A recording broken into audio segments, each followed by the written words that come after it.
This is what I have after last time. It's a little bit jumped ahead from what I finished with last time.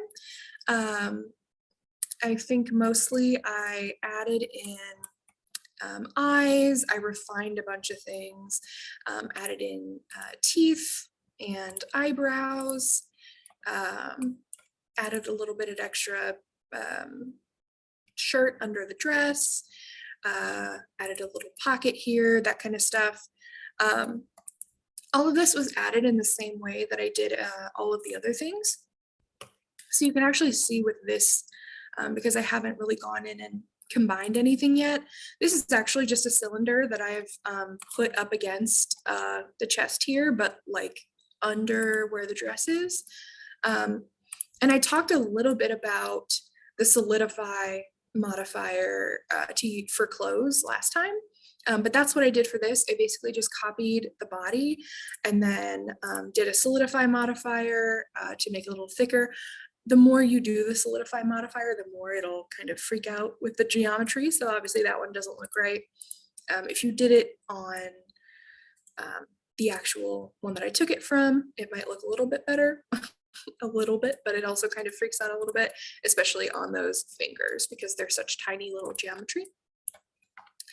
Okay, so today we're going to be talking about how to add hair and props. So props are pretty simple. They're going to go in about the same way that making the body does. But I think I had two of these. There we go. So let's go ahead and do hair first, because that one's a little bit more complex. Once you figure out the way to do it though, it's super simple. This is going to be a more cartoony way of doing hair. It's definitely going to be good for things like 3D printing. You can definitely still animate with it, but it's not going to have individual strands. There's plenty of different ways that you can do the individual strands. There's tons of YouTube tutorials on how to do that. It does take a lot more computing power though, than just kind of doing a chunky hairstyle.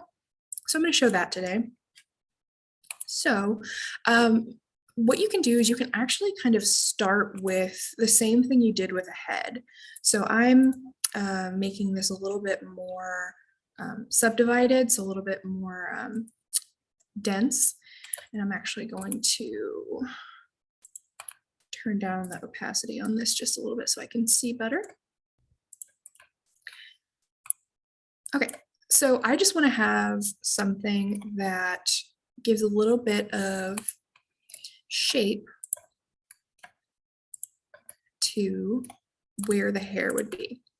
So I want to pull this back kind of, and you don't have to make the hairline exact right now, but just kind of lining up where you think this hair is going to be. So we can pull this back a little. And right now we're just trying to block in the shape of the hair. We're going to get the fun parts when we actually get into the hair part. So I think this could probably be a little wider. I'm going to go ahead and symmetrize it so that I know that I'm going to have the same shape on both sides.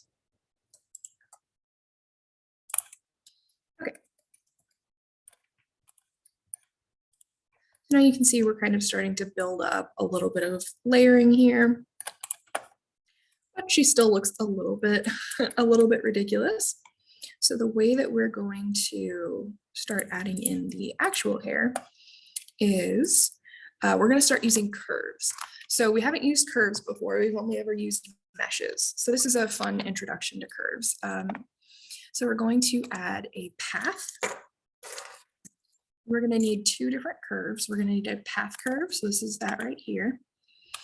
And you'll see that it just has vertices on one level. So it doesn't go in 3 dimensions. It's just a line. So this is that curve. And then we're also going to add a NURBS circle. Don't ask me what that means. All I know is that it works. So I'm going to rotate this just so that I can see it better. So I rotated it 90 degrees on the x-axis, just so that I could see the facade of what the circle looks like. And there's a reason for that. So you're going to select your path curve here, and you'll want to have the Object Data Properties tab open.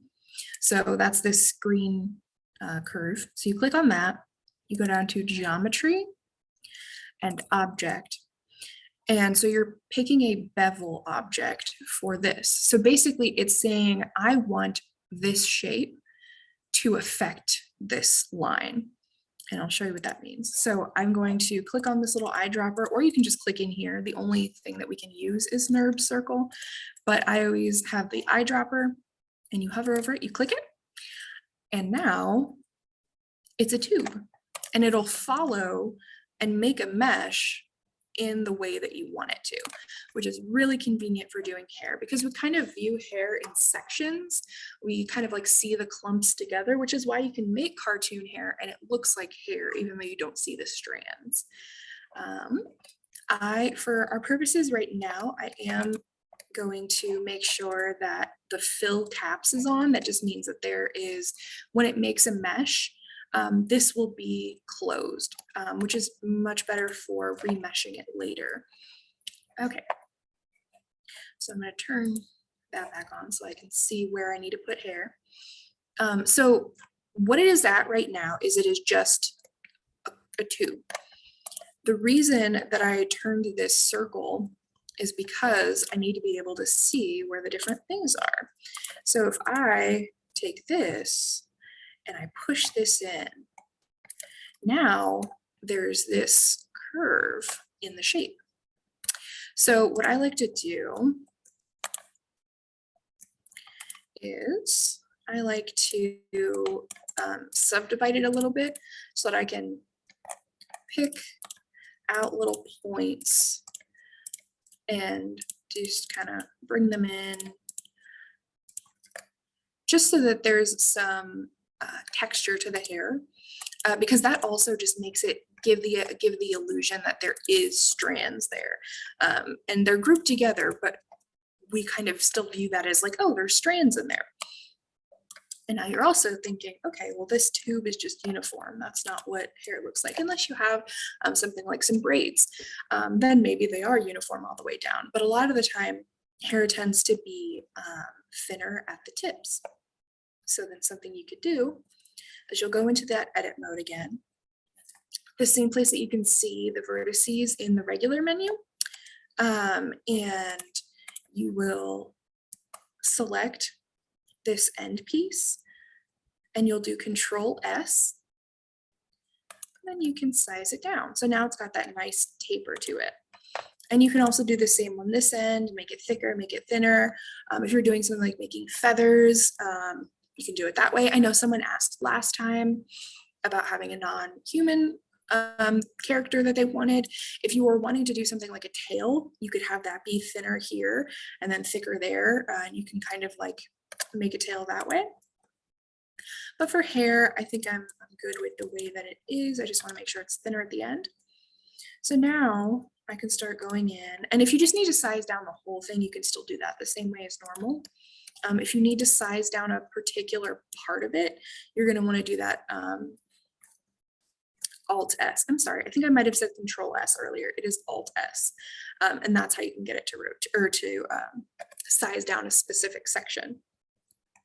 Now, if you're wanting to make curly hair, which my character doesn't really have curly hair, but I'm going to show you really quick how I would do that. You can take this tip right here and click on, oops, I think actually you have to select all of them. No, okay, so you'll click on this and do Control T, and then you can just start going. So you can just start rotating it. I like to turn up the effect a little bit because that makes the curls a little bit looser. I will say, if you really go in and start to really make it curly like that, you'll notice that it starts to get a little spiky. So I wouldn't make it too curly, but if you do, and you want it to be that curly, that's no problem. When you get to the point that you're going to be having it as a mesh, you'll notice that when you go to remesh, it's gonna soften it out a little bit. So I'm just gonna bring this down, and you'll see it's like a little bit sharp there, so maybe you'll have to go down to like 0.4 or something like that, but then you'll get that little bit of curl to it. But I will show you how to convert to mesh and everything once we've kind of got it going here. Okay, so I'm going to just kind of build out the bangs here, and her bangs are sort of forward. So I'm just going to adjust these points. And one thing is you can add points in the same way that you did like before when you had a cylinder. If you were like, oh, I need another section of my cylinder, you could select it, click E, and it's extending into a new portion. You can do the same thing with these curves. So if you have this selected, you can click E and it will just extend and give you another curve. So it doesn't have to be limited to just 5 vertices. That's just what it starts with. So,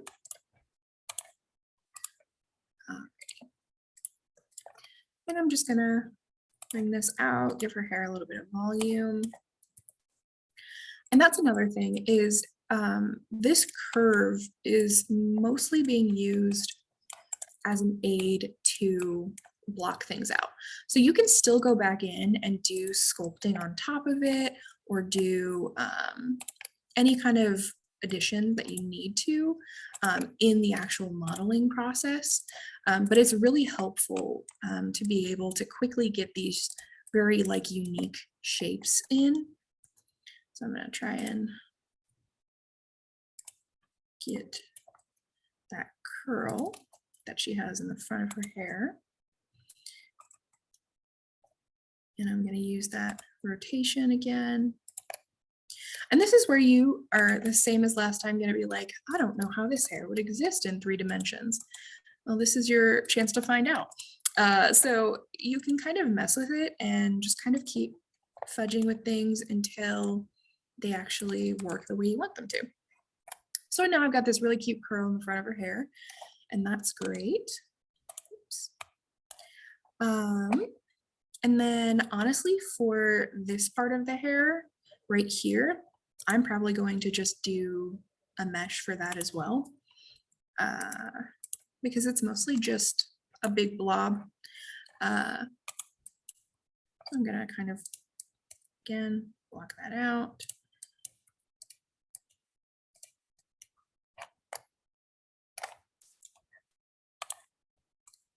And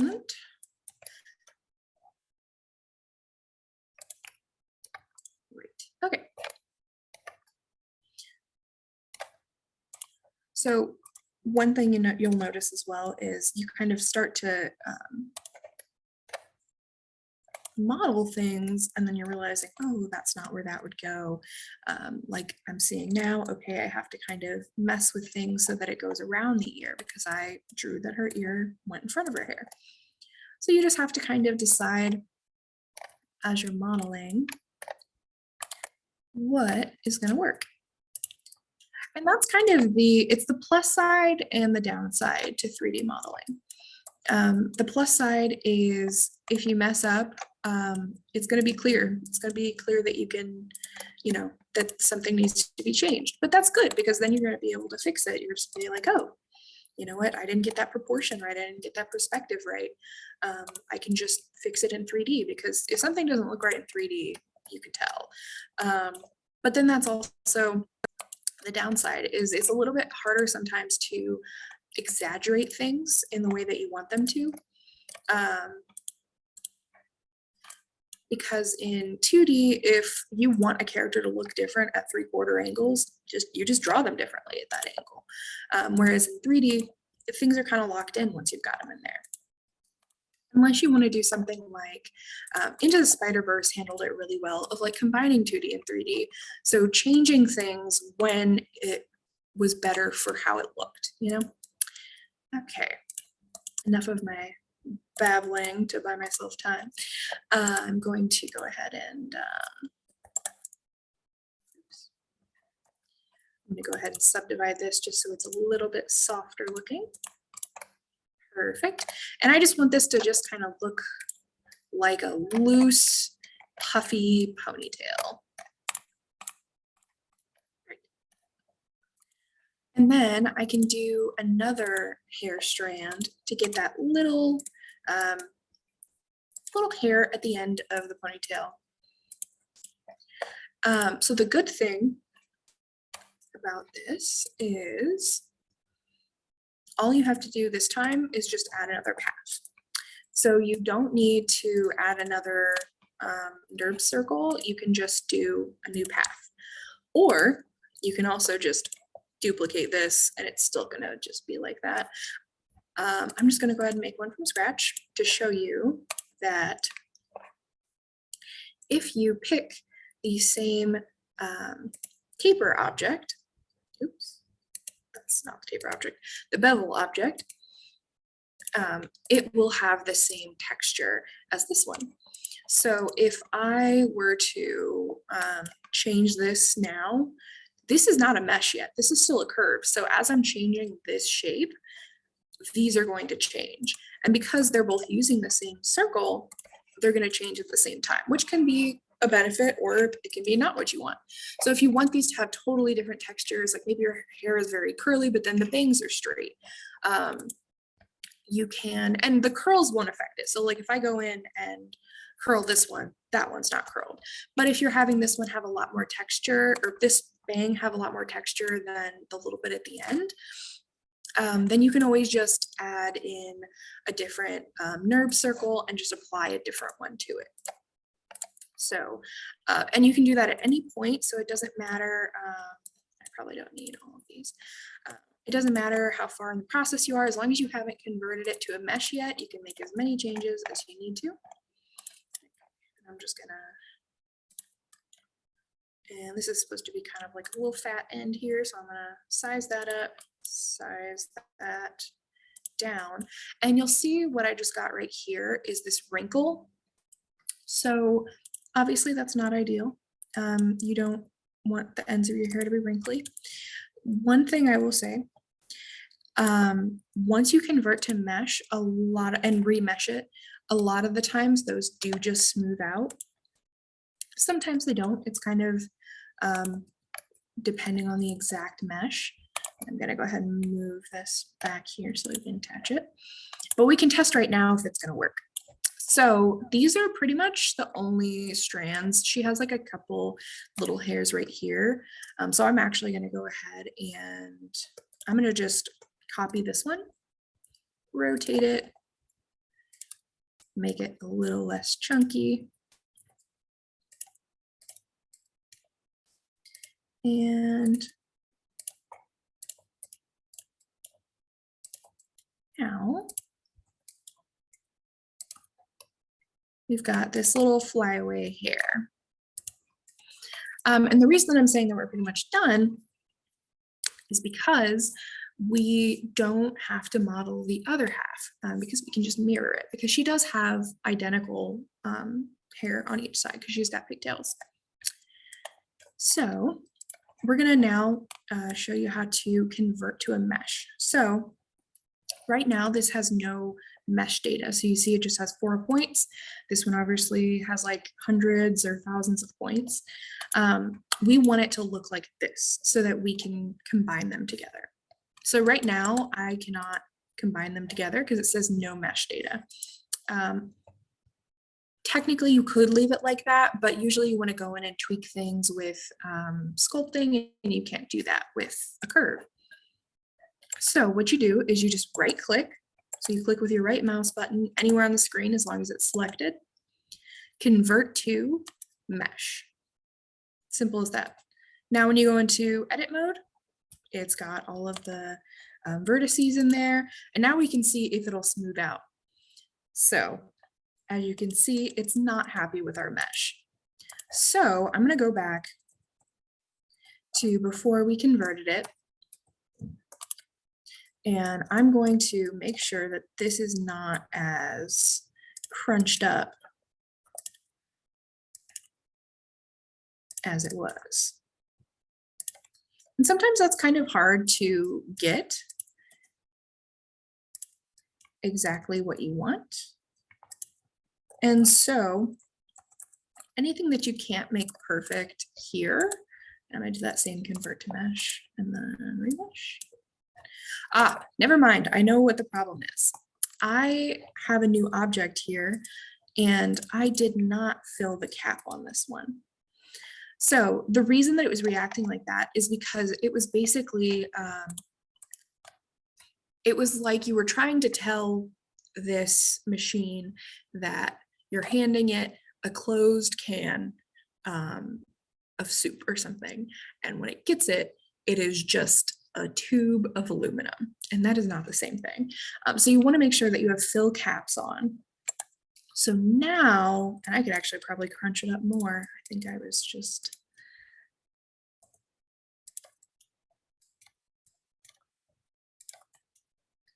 mistaken. Okay, so now I'm actually going to try it this way. So now that we've converted it to mesh, now when you remesh, it's totally fine. So it didn't actually matter that it was crunched up too much.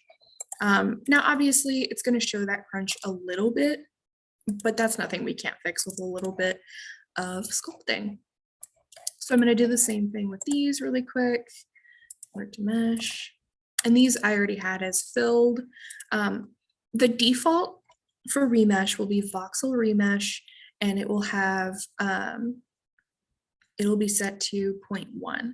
So you'll see that's got very big polygons on it. So it's not going to show a lot of detail. I usually like to bring it down to, it kind of depends on the exact thing you're doing. I think this one would probably be fine at 0.2. Do not make it lower than 0.1. It will probably crash. Speaking of, I'm going to save. Okay. So now I can go into sculpting and I can kind of smooth these out a little bit in the ways that I want to. Sculpting will only let you sculpt on the item that you selected when you're in object mode. So I'm going to go in and smooth out that little spot. And if you ever want to see what it'll look like when it is printed, because usually things print smoother than they look in here, you can just do shade smooth. If it was something that was super low polygon or super low poly, it will still print that way. But like this right here, you probably won't see any of these polygons once you've printed them. Okay. So I'm going to just add a little bit more volume to the front of her hair so that it meets in with that bang. All right. And actually, I did forget to make her a little sideburn, so I'm just going to take this here, give her a sideburn.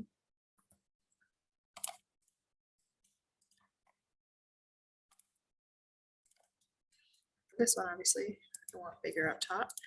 And that also reminds me, I need to make sure that I fill the cap on these. Perfect. And it looks a little crazy right now, but that is totally fine. We're going to mesh it all together. So I'm going to convert these all to mesh. Convert to mesh. I think that was already a mesh. It's fine. If you convert something to a mesh and it's already a mesh, it won't do anything. The only difference is if I had ooh, I probably shouldn't have clicked that one because this is already pretty high poly. Okay, well, that's fine. It's a subdivision. If you click convert to mesh, it will apply anything you have. So actually, here's a good one to show you. If I have it on mirror and I click convert to mesh, it just applies that modifier. So it just basically, if you've ever used like something like Photoshop or another drawing program, basically it's the same as like flattening something or turning it into a raster graphic. So it's no longer math. Okay, cool. So I'm going to select all of my hair objects here. And I'm going to click join, right click the same place that I got to convert to mesh, join, and then I'm going to remesh this. So basically now this is making sure that all of the points are going to connect to each other, because before you could see they're cutting into each other, and you don't want to have that because it may be confusing to the animation software or to the 3D printing software, and it just makes things a lot simpler. So now I'm going to bring that down a little bit. All right, great. So we're going to go into sculpting and kind of fix where her hairline is because it looks a little off, which is definitely something that happens when you're doing stuff in 3D. Sometimes you just don't plan hairlines properly. I've definitely done that before. Okay, that looks much better now. And something that you can do, and we're going to talk about texturing in lesson 4, which if you're happy with your model the way it is and you're ready to print it and everything is great, you could probably get away with not being in part 4. The biggest thing that we're going to talk about though in part 4 is how to pose your character. So we did this in kind of like a T pose. So we want to make sure that we can still have our character in like a pose that makes sense for them. You know, like people don't just stand around like that. So if you want to learn how to pose your character and how to put textures on them, that would be what we're going to do next time. So if you're just interested in modeling, then you're all good. Okay, so now that we've got that, what I was saying is if you are having trouble seeing this gray on gray, you can always go in, and I went to the material properties right here, and this is what we'll talk about next session. And you can click new, and you can just kind of like give it a color, any color that's different than the gray. As you'll see when I turn this on, I've actually started texturing already. So I've actually got colors on here already, but this just makes it a little bit easier because you're like, oh, actually I need to like pull her hairline over a little bit. And when you switch between the different tabs, you'll see it's in different views. I just switched the views up at the top right. There's viewport shading, which is going to be the gray on gray. There is, I forget what this one's called. I think they all maybe say viewport shading, but this one just shows any textures that you have. And then this one applies the lighting. So this one's a good one to kind of start sculpting in because sometimes it's hard to kind of get those little minute details in that gray color. So I'm not going to do a ton of detail work on her hair just because we are going to cover it with a hat. But we can go in and use those same sculpting tools that we used on the face to do little like lines in the hair if you want to have more texture in the hair.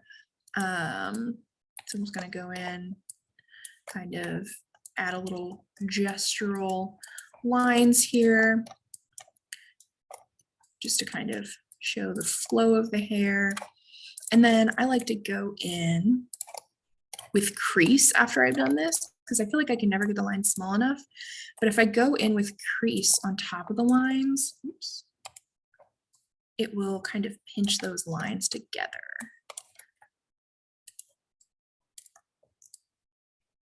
So I'm gonna kind of run that crease on top of the lines that I made so that I can get more definition.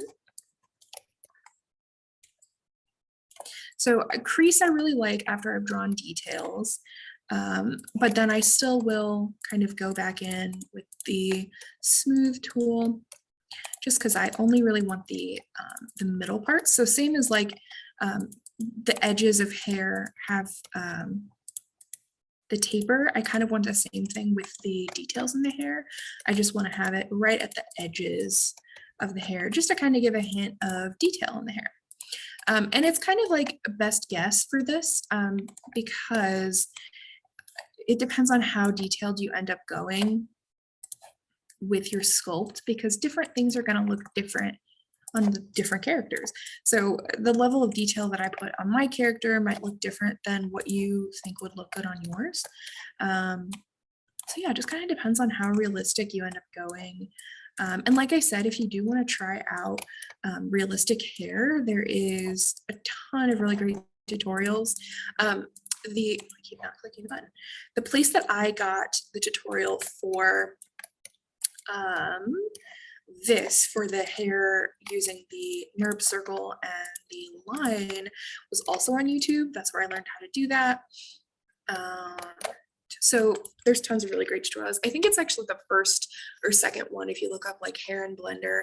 There should be a girl with like a brown bob and like a little pink superhero outfit, and that's the one that I used. Okay, great. So I'm going to finish up with the hair. Because we've got this all set up here, I'm going to symmetrize it. Oops. If you ever have any issues where your symmetrize is not working correctly, go ahead and do Control A, and that's going to apply, and you click All Transform. So it was probably that something was rotated weird. So now if I go back into symmetrize, there we go. Beautiful. She's got a cute little haircut now. Okay, so as far as modeling any kind of accessories or props, if it's something that's directly attached to the character, then you can model it straight on the character. But I highly recommend if you have something that is not directly connected to the character, so if you have a weapon, or you have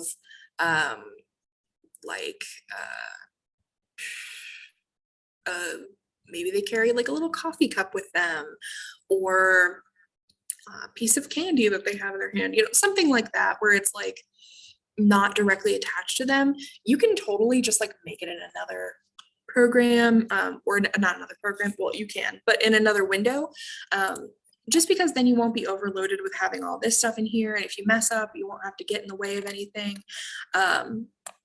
So if it's something like shoes, you definitely want to model it on the character because that has to fit very well. This hat you could probably model in another program because it is just going to slide right on top of her head, or in another window, sorry. So for shoes, that's probably going to be something that a lot of people are going to have. So I'm going to real quick go through what I'm going to do for that. So my character, I just did not model feet because I knew she had shoes on. So I would do the same if your character is never going to take off their shoes. So if you're printing it, obviously they're not going to take them off. If you are doing an animation, as long as you don't plan on having no shoes on at any point, you should be fine. If you're going to change shoes at some point, that's fine. You just make sure you don't combine them all together. Okay, so what I'm going to do, and this is kind of what I did for the clothes as well, is I just duplicate this, and the way that you duplicate, and I don't have that typing tracking on this time, but you'll just do Shift D, and that's legs here, and I'm going to basically just go in, and I'm going to select all of them that I don't think I'll need, and delete that. So this is going to be where I talk about that solidify, and hopefully this works okay with the mesh that I've made. And I'm also going to go into that materials property and turn that off so that we can actually see what our shoes are going to look like. Okay, so we've got that solidify on. Perfect. So this is what it looks like when solidify works properly. It will just make a mesh that is the exact same, but it's going to be thicker. So right now you can't see it. It just looks like one. But if I apply everything, you'll see now that it's actually going to create an outer shell. So I'm going to go back. Okay, so these shoes are going to have kind of like an arch down and then a hole cut out. So I'm just gonna do like a backwards way of doing this. And actually I can actually just go ahead and apply everything. Maybe not the mirror, I'll mirror it later. We're gonna kind of work with the negative space here. And I'm going to pick out the shapes that I see here. So I see a cube here. And this is definitely something that you can use on the other parts of your model, this kind of backwards way of doing it. So making a shape that fits what you need it to, but then going in and cutting out the parts that you don't need. So I'm actually going to make this go up a little bit higher just because I made the model a little different than I think I originally intended to. So I want to make sure. Okay. So I modeled my feet here pointed outwards a little bit. So I'm also one thing, you can't turn on X-ray with colors on, so I'm going to turn the colors off so I can see. I'm actually going to rotate this back to being forward facing just while I'm modeling it, and then we can move it back when we're ready. Okay, great. So now I can go back here and it should cut out the parts that I want it to. And then we want this part right here. And I'm actually just going to go ahead and do another cube. This one is much smaller. So this one just cuts out like that to make a little window. And you want to make sure that this is centered and that it covers the whole thing. You want it to cut all the way through. So now I'm going to select the shoe and do a Boolean. And I think we might have done Booleans earlier, but the Boolean modifier is just going to give us the opportunity to cut things out. So we do difference, and then I'm going to click on this eyedropper and select this cube. So now if I delete this here, we've got that shoe base right there. And now we're going to create the window. So we do Boolean again, create or click the cube and click apply. Perfect. And I had a little bit of a heel that I didn't model for the foot. I'm going to go in and add a little heel in here. Great. And now we have that shoe. And gonna just adjust it. And a lot of these tools are there as really good shortcuts, but that's no replacement for being able to go in and, you know, give that human touch of fixing things. So now that we've got this, I'm going to go ahead and do a remesh, and it doesn't really like this shape very much. But if you go into the more detail, and you may find that the more detail that you have on your remesh, the better it works. Sometimes it'll fix the holes that you have. So I'm going to apply that remesh, and then I can go into the sculpting mode. One thing I wish the sculpting tab would do is keep where you are and with the camera. And I'm just going to soften this all up so that it doesn't look as jagged. And then it just looks nice and clean. And if you have any issues like this, you can always use the inflate, and that'll kind of build things back up for you. So the smooth does tend to thin things out, so I'll usually smooth it and then go back in and inflate it a little bit. Oops. Perfect. All right, so now we've got this little shoe. It's a very basic style shoe. So the more complex you have, the more work you're going to have to do, obviously. But mine is very simple. To go with the simple style. And then I can also go in, I'm actually going to make this just a little bit wider at the front. So I just kind of like gesture modeled the feet. So there's a couple little extra things I wanted to do for the shoe. Perfect. And then I'm going to do that mirror modifier and apply. Perfect. All right, so now that's pretty much it. We didn't do a couple of the accessories, so I'll probably have a little bit of time. Yeah, I think most of these are going to be kind of repeating the different steps that we've learned. So I'm going to, I think I'll do, let's see, I'm going to do the bow really quickly, just because I know that that's going to be combined with a piece of clothing, so I can show you some more of that combining process. For this, I'm not really going to use a reference. I know what a bow looks like, so it should be fine. I'm going to start with this icosphere. I like to use this for more organic shapes just because there's not as many harsh ridges on it. Sometimes it means you have a little bit more work to do to get it to look like the thing you want it to. So basically what I'm doing is I'm just doing a little bit of modeling to get it to be the right shape.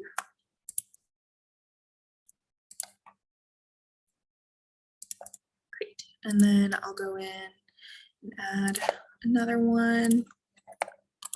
For this one, we want it to be a little bit squarer.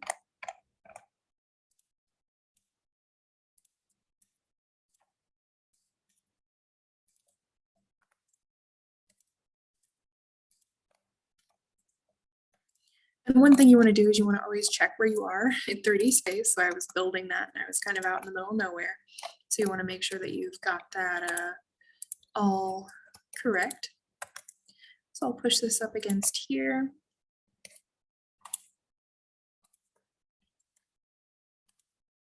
All right, and I'm going to mirror this as well. So I am going to go in and do some sculpting on this. So this is where you can really shine, is with the details. So, you know, you can make a very simple character, but if you really go in, and I'm going to turn if you really go in and get the fine details in there, it makes it really pop.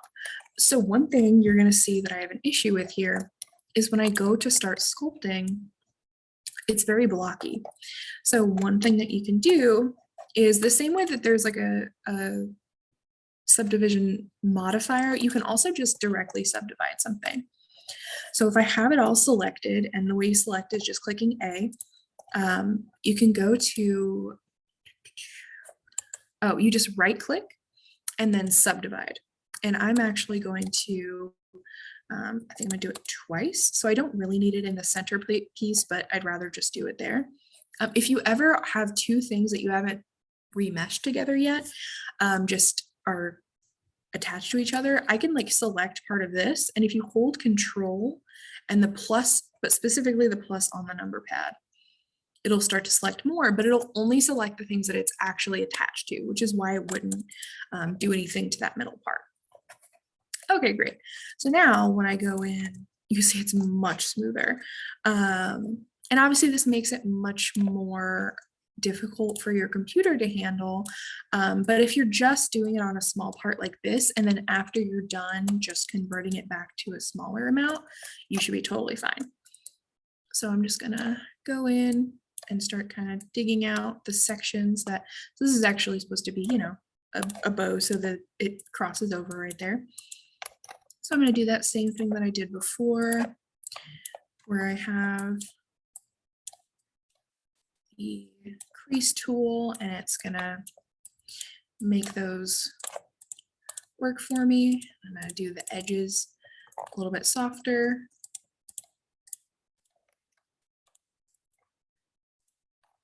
Great. And then the same thing for this inner part. You can go in, oops, and add any kind of details that you want.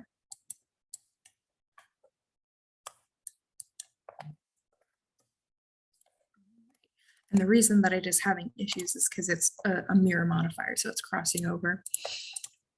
All right, so now we've got that little bow. So I've got this apron and this bow, and you want to do that same thing as before. If you have an accessory that is like stuck to something, like you want it to be there forever. So like this this bow, obviously I want it to be attached to this apron forever.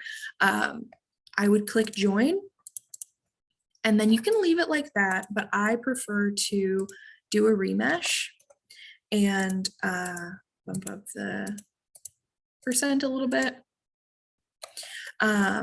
because now they are permanently fused to each other. You can't ever have anything break apart. So once you've remeshed it, those things are permanent and they'll be one piece. Because if I right now was saying, oh, actually I need to move the bow, well, they're attached. The way you can unattach them is if you just have the bow selected. So I'll go ahead and select the rest of this bow. Ooh, I think it's making, ooh, it's mad at me. That's the downside to, yep, not responding. There we go. That's the downside to working with a lot of polygons, is sometimes your computer or Blender will be a little upset. You can just do mesh and then separate by selection or by loose parts. The loose parts will split apart even these two things. Like, it doesn't matter what I select, it'll split apart anything that's not permanently attached. So as long as you haven't remeshed it, you'll be able to split those up. Okay, so that was kind of just a little bit more in the modeling with a couple of detail things in there. I know we covered a lot with the hair. And then next week, the stuff that we're going to be talking about is going to be if you want to do it for rendering out images or animations, or using it for like any sort of like avatar or something like that. If you want to have color, so it would be something that would only be visible on a computer, then we can show you how to do texturing. It's also sometimes just nice for color blocking out what you want to do when you paint it. So I've done that before. I've done the simple textures like this, so that I know what colors are going to go where when I go to paint my model. But we're also going to talk about how to pose your character. So yeah, that is pretty much all.